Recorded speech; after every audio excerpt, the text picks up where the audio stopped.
world works. This is actually three mistakes, I think. First is to talk about the self-interest of organizations. I don't think that's right. Organizations can have goals, but the relevant self-interest is the people in various positions in the organizations. And that, of course, their self-interest or their motivations, their behavior is very important. That's a small point.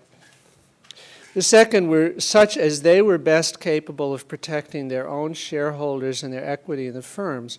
Well, that's very ambiguous. This is a point I'll stress.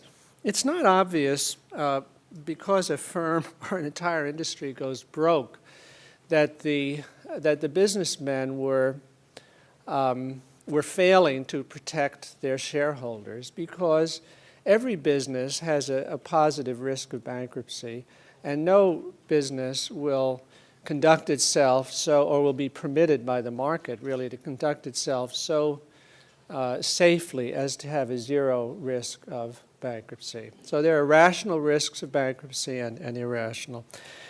But the third mistake, and the most and the worst and the most serious, and the one that justifies you're calling this a free market mindset, is his assumption that a rational pursuit of profit by business firms could be expected to protect the economy against disasters of various sort. And I don't think any economists believe that. I don't think Greenspan is a very good economist, because much of economics is concerned with market failures, that is, with situations in which the business people pursuing profits, acting within a legal framework, not criminals, will create harms or fail to confer benefits which are important to society. And that's why you have a government. You have to place limits on businesses in order to prevent,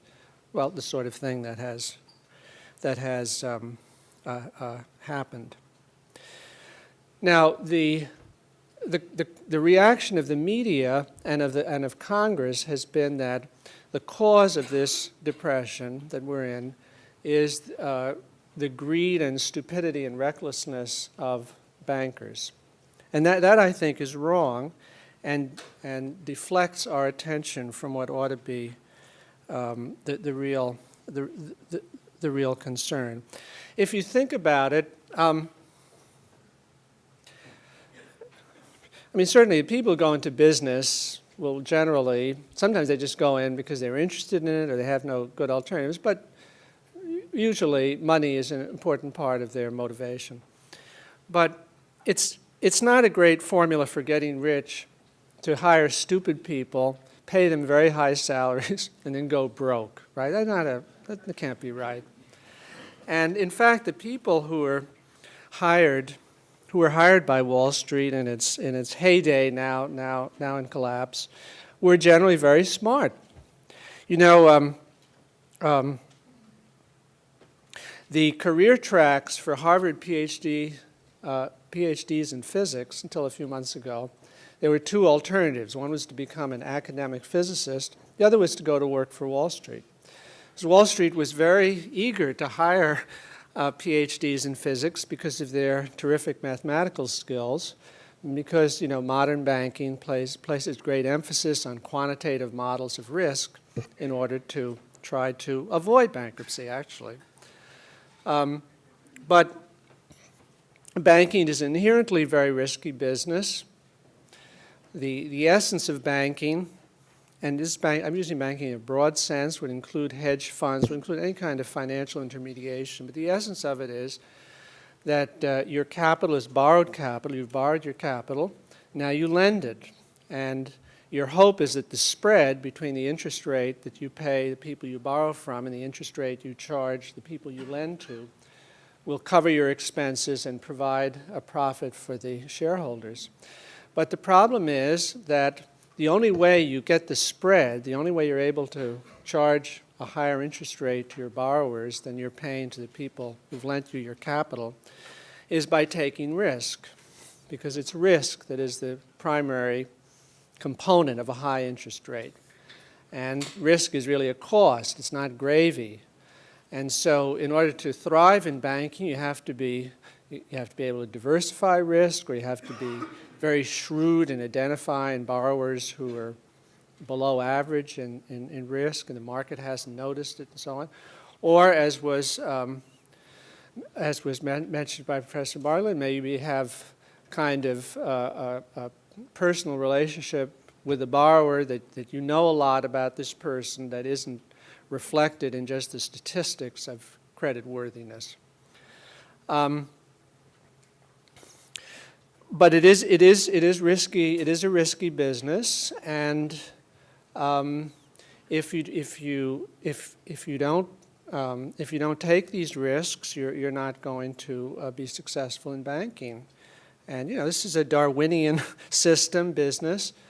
You have to keep up with your competitors or die. I think these businessmen made efforts, and Professor Margolin mentioned it, that securitization was a device for trying to minimize risk by achieving geographical diversification, packaging these. In fact, California, if it weren't for securitization of debt, California would be bankrupt, because through securitization, some of the costs of mortgage defaults in California have been spread to states and even foreign countries. So, these Harvard physicists were put to work designing mathematical models to try to reduce risk. But everybody knew, I think, that you can reduce risk, you can't eliminate it. And I say a rational businessman will not be will accept a possibility of bankruptcy. I mean, strictly, rational businessman will incur costs in trying to avoid bankruptcy only up to the point where the expected cost of bankruptcy is higher, is equal to it. So I think these businessmen knew there was a risk of this collapse. They thought it was a small risk because all the experts said it was a small risk, and denied that there was a bubble in housing. That was a minority view until too late. What is interesting, I think, is the failure of government. I say it's the job of government to protect the economy from the consequences of a massive fall in the banking industry. Bankers aren't going to worry about that. They just worry about their own business.